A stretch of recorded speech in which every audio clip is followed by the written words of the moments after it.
Good strike, and it's there! Lance Lang has buried it, curling it into the corner. But I think that deflection plays huge, and there's some real unhappiness here with the free kick. The coaching staff, Fort Lauderdale, is out, and I think they're very unhappy that the referees allowed them to retake this. And in fact, the police are now down there in the dugout.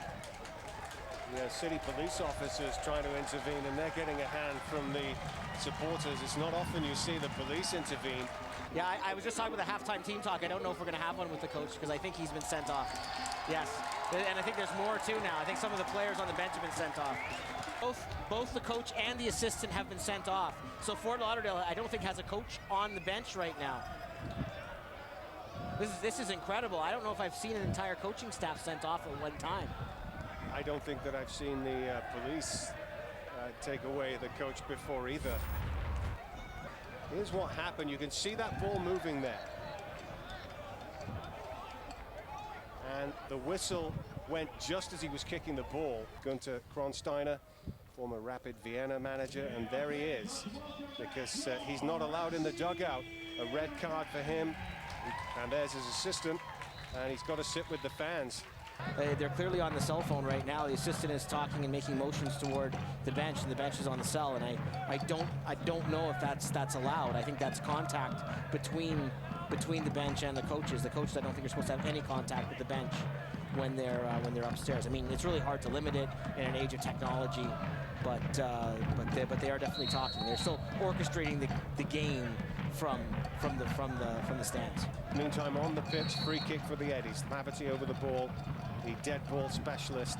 Fourth official, Sheena Dixon, is having some words with the Fort Lauderdale bench as well. She's making some instructions there to some of their staff there about what they're not allowed to go. She's being quite animated in what's happening out there.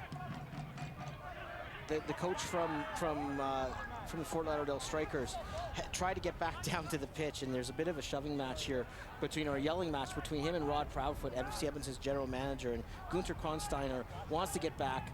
Proudfoot, again, FC Edmonton's general manager, tell him, get back to the seats. You're sent off. You have to be in the stands. You can't be on the field of play. And again, this is the coach trying to get back onto the field of play after he's been ejected. And things are actually going Fort Lauderdale's way right now. And as we see, FC Edmonton staff members and the police again are talking to the coaching staff.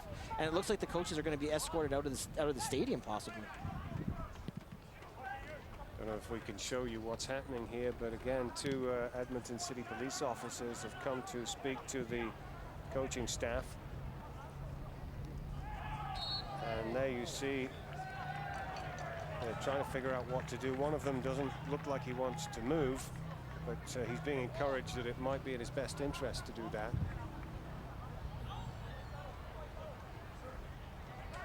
And this is a little, I'm not sure what to make of all this, but this is the kinds of scenes that we don't really want to see, and haven't seen any of this prior to this match. I'm not sure what the league think of it, but I can take a guess. They won't like it. No, and you know, when you see these kind of things, you're going from one game to maybe multiple games. You don't want to be piling on here, but you don't want to be a situation where a coach gets thrown out and he's still a factor in the game 30 minutes, 40 minutes later, and there's still incidents, and it looks like they're being asked to leave the stadium. So they're being escorted right out.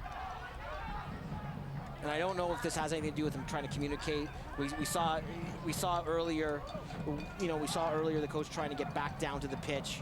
And getting into the yelling match with Rod Proudfoot, the FC Edmonton general manager. So, you know, we're seeing here coaches, it looks like, yeah, they're just being told to get right out of the stadium so they can go into the parking lot. So we've never seen anything like this in an FC Edmonton match where, you know, both coaches, the coach and assistant, being asked to leave. And you know, I'm sure NASL Commissioner Bill Peterson's going to have a bit of a headache on his hands Monday morning about this.